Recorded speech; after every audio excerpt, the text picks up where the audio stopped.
En la parte 4 del Lago Estudios Serológicos vamos a ver las pruebas inmunológicas aplicadas en el contexto de un caso clínico.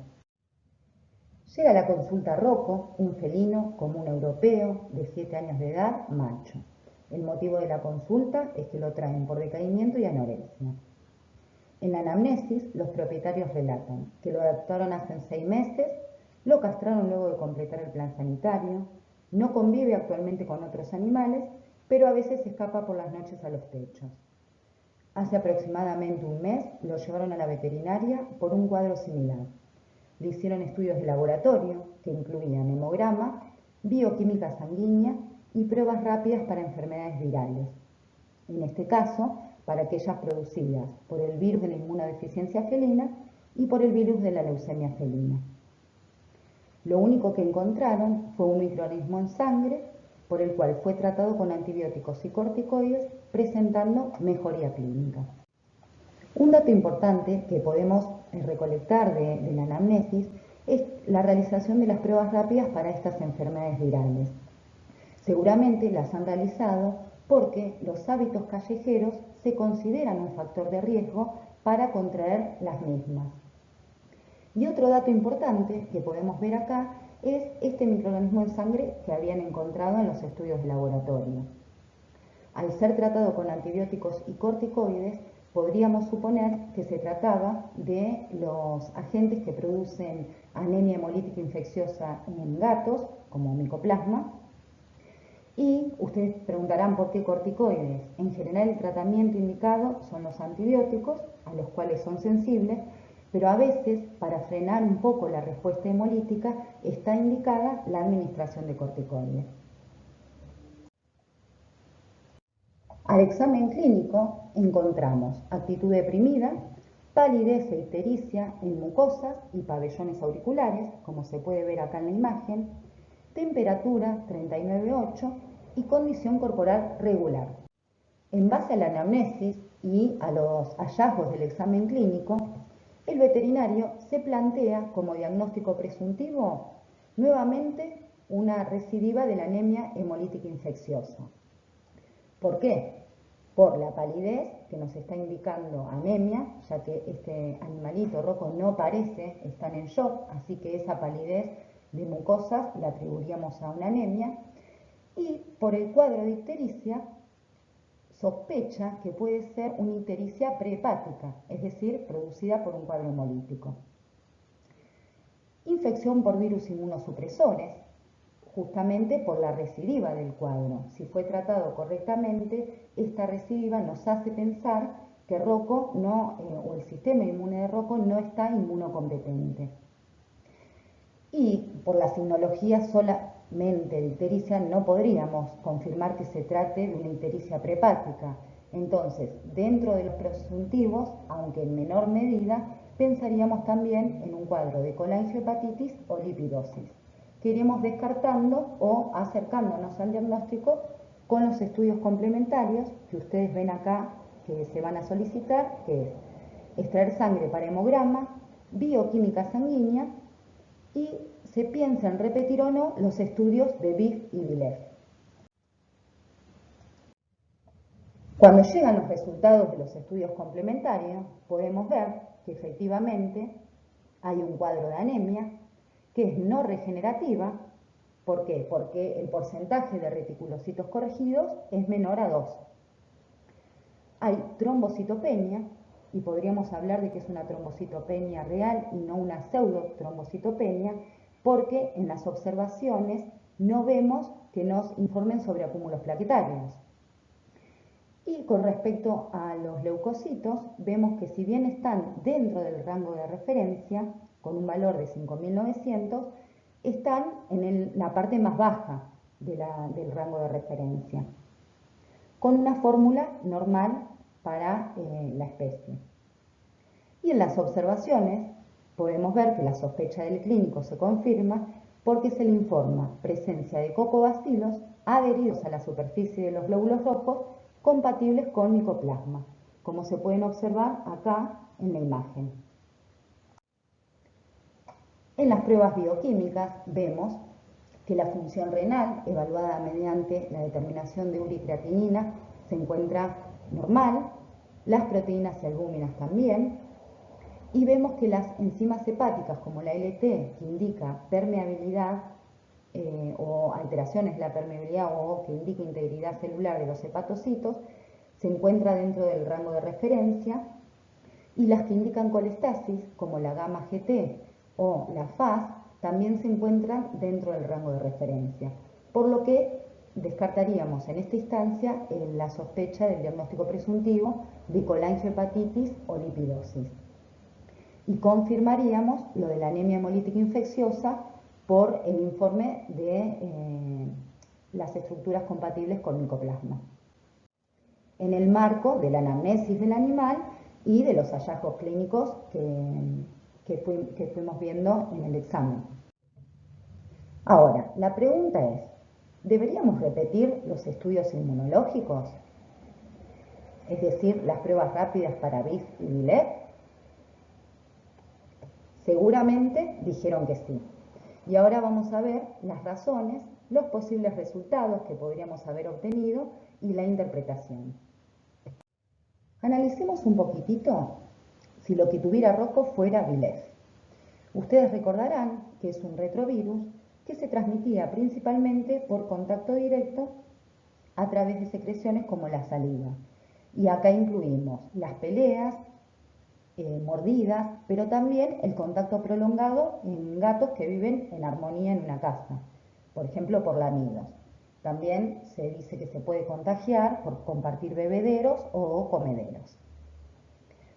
Pero lo importante es que luego de la infección podían pasar 4 cosas, o se describen 4 tipos de infecciones.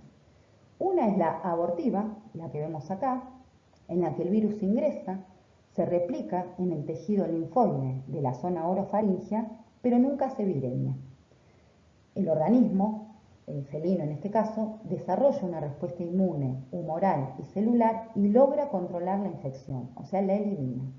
Por lo tanto, este animal ya dijimos, nunca va a ser virémico y nunca va a contagiar a otros gatos. Pero sí le van a quedar los anticuerpos. Otra cosa que podía pasar es cuando hablamos de infección regresiva.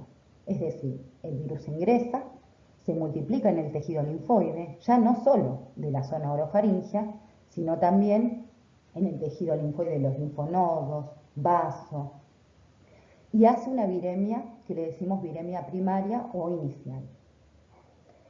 Generalmente, esta viremia, como se empieza a desarrollar la respuesta inmune, humoral y celular, puede ser transitoria, es decir, durar hasta 16 semanas.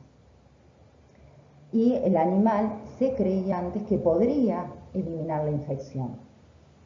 Lo que se sabe ahora con los nuevos estudios, sobre todo de biología molecular, es que en general lo que pasaba es que pasadas las 3 semanas, el animal, o sea, la respuesta inmune del animal logra controlar la infección, pero el virus llega a médula ósea y se integraba como provirus, o sea, integra su ácido nucleico en el genoma del animal, del gatito.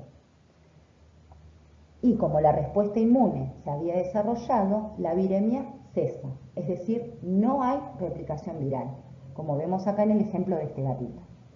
Pero sí que vamos a tener el genoma integrado al ADN del gato y anticuerpos. Entonces, en este primer caso se habla de viremia transitoria y en este se habla de infección latente. ¿Qué es lo importante acá? Obviamente, el que tenga la viremia transitoria va a ser contagioso para otros gatitos. En cambio, este, como no tiene replicación viral, no va a ser contagioso.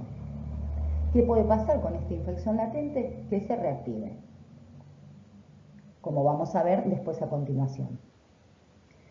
Otra forma, ya más grave, era la infección progresiva.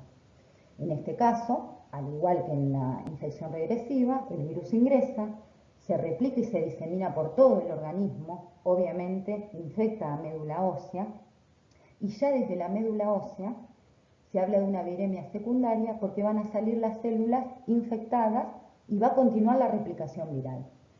Estos obviamente son los cuadros más graves y en general se dice que estos gatitos, el promedio de vida que tienen es de 2 a 3 años y generalmente mueren por las enfermedades relacionadas al vilés.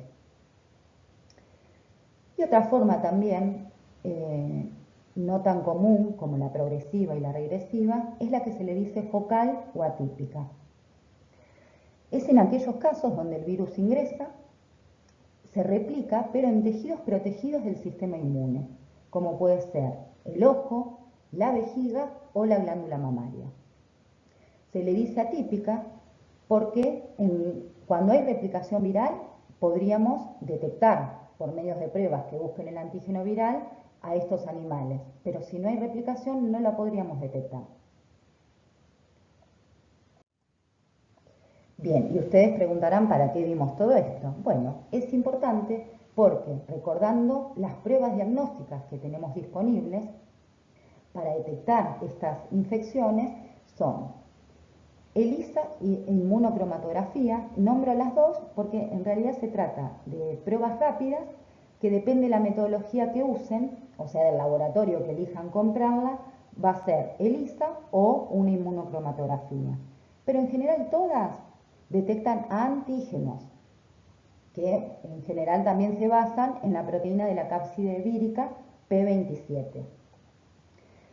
También podríamos disponer de una inmunofluorescencia directa, que igualmente que las pruebas rápidas detecta la proteína esta P27, o sea, antígeno, pero la diferencia es que en el primer caso, o sea, en el de las pruebas rápidas, detectan antígeno libre en plasma. Por lo tanto, son mucho más sensibles y ya en la primera semana de viremia podríamos obtener resultados positivos. En este caso, en el de la inmunofluorescencia directa, dijimos que detectan el mismo antígeno, pero en las células. Es decir, que para que esta prueba se haga positiva, el animal ya tiene que tener infectada la médula ósea, el virus integrado y la viremia secundaria. O sea, van a tardar mucho más en positivizar este tipo de pruebas. Y otra prueba que tenemos disponible es la PCR, es decir, aquellas que detectan el genoma viral. Ustedes van a ver en la bibliografía que pueden detectar tanto ARN, que en ese caso se hace también carga viral, o ADN, que sería cuando ya el virus está integrado.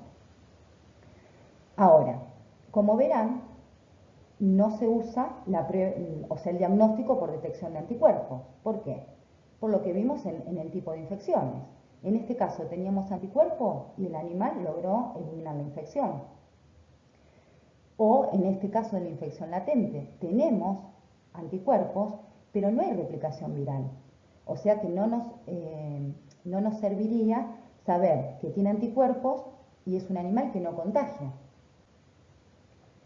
Y en este caso de la infección progresiva, que dijimos que era la más grave, en general la respuesta de anticuerpos no es efectiva, por algo se hace la viremia persistente, entonces no lo podrían detectar. Por eso ustedes ven que se usa la detección de antígenos. ¿Qué ventaja tenemos? Que una vez que detectemos el antígeno podemos confirmar la infección, porque no necesitamos, como vimos en la primera clase, demostrar seroconversión. Y otra ventaja tenemos que en aquellos lugares donde se aplica la vacuna no nos interferirían para el diagnóstico los anticuerpos vacunales. Bien, ahora pensemos un poquitito si fuera BIF. En el caso del BIF, también la transmisión es por contacto directo, más que nada sobre todo a través de peleas, de mordidas, y es mucho más sencilla el tipo de infección, o no hay tantos tipos de infección como en el caso de Villet, y hablamos de que el virus ingresa, produce una viremia, en la que también pueden encontrar como fase aguda. Obviamente hay replicación viral y diseminación del virus por todo el organismo. En la medida que esto ocurre, el animal va desarrollando una respuesta inmune que logra controlar esta fase aguda o de viremia, y el animal ingresa en una fase asintomática. En esta fase asintomática, el virus obviamente se integra al genoma del gatito y no hablamos de latencia. ¿Por qué? Ustedes pueden ver acá que hay replicación viral, pero muy baja. O sea, si bien se sigue replicando, no produce sintomatología. Y tenemos la respuesta inmune que está controlando justamente para que esto sea bajo, para que la replicación viral sea baja. Por eso no se habla de latencia.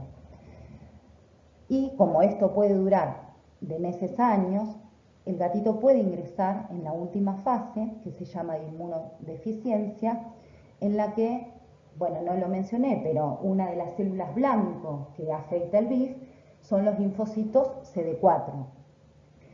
Lo que se mide en algunos trabajos de investigación es cómo van bajando esa población de CD4 y se invierte con respecto a la relación con los linfocitos T CD8.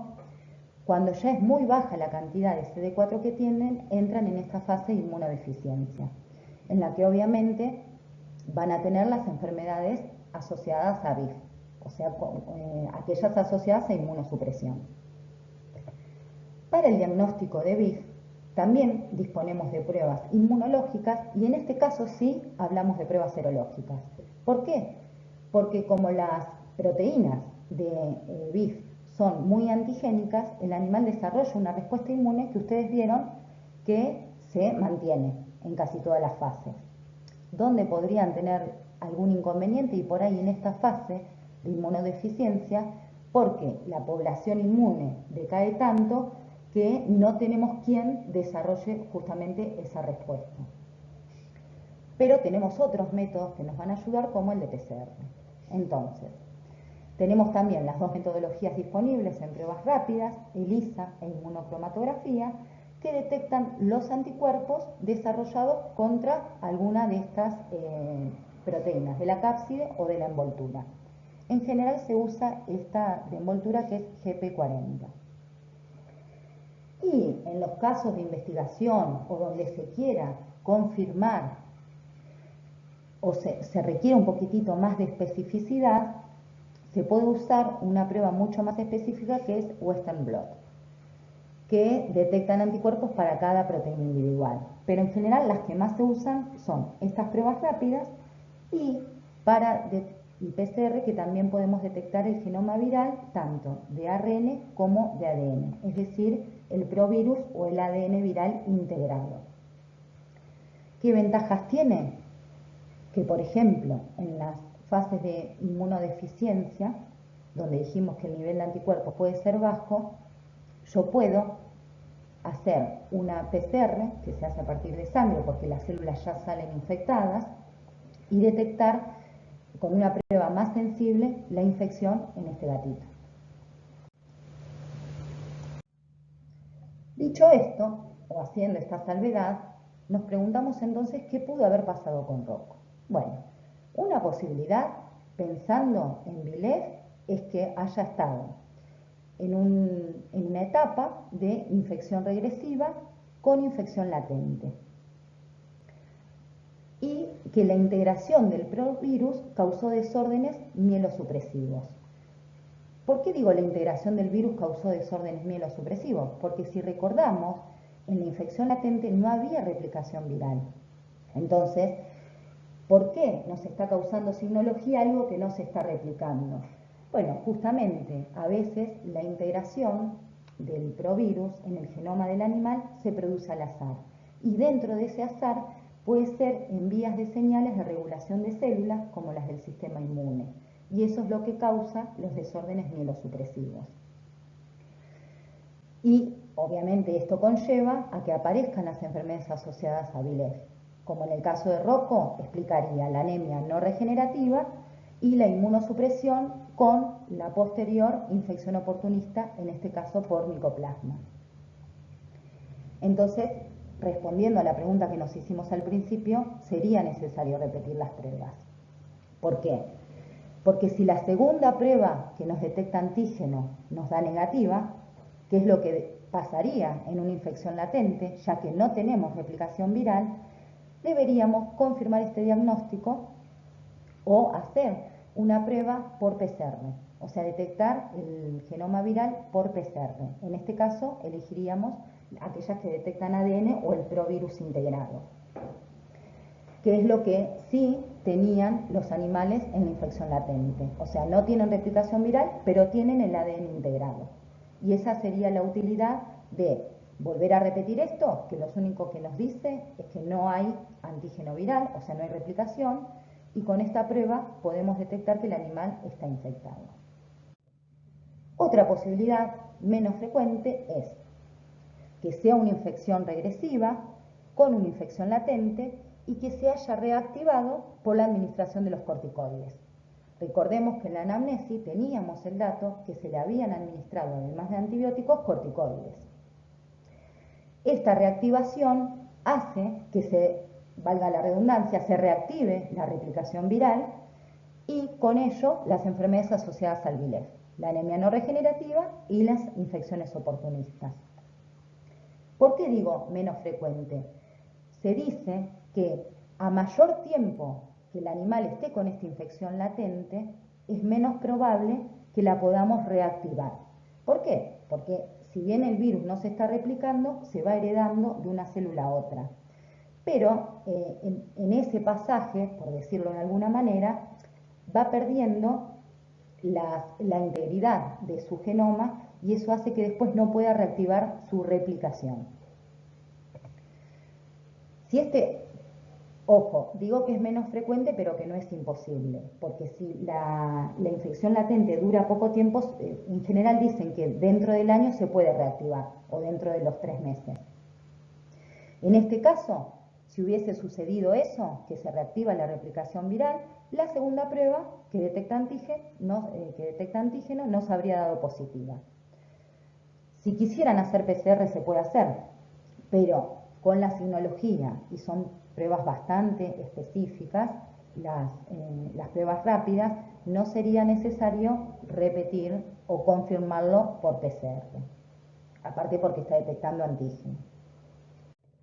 Y finalmente, pensando en que fuera VIF,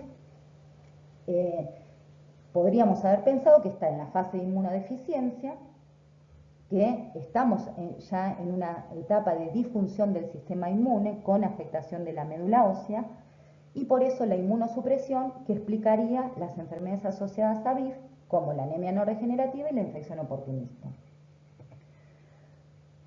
¿Qué posibilidades tenemos pensando que fuera VIF? Tendríamos que, obviamente, haber hecho la prueba otra vez que detecta anticuerpos y si la segunda prueba que detecta anticuerpos nos hubiese dado positiva, ya confirmaríamos el diagnóstico. ¿Por qué pudo haber pasado que la primera nos dé negativa? No sabemos en qué fase estaba. Por ahí estábamos en la fase de ventana en la que todavía los anticuerpos no son detectables. Por eso se tiene que volver a repetir. Y otra posibilidad que tenemos es que la segunda prueba que detecta anticuerpos nos dé negativa. Entonces, ¿qué pensaríamos acá? Y que tal vez estamos en una fase en la que el sistema inmune ya está muy comprometido y la respuesta humoral no es detectable. En ese caso, sí tenemos que hacer una detección por PCR del ADN, o sea, del provirus o del ADN integrado. Bueno, espero que les haya sido de utilidad la explicación de este caso. Ahora sí terminamos y muchas gracias por su atención.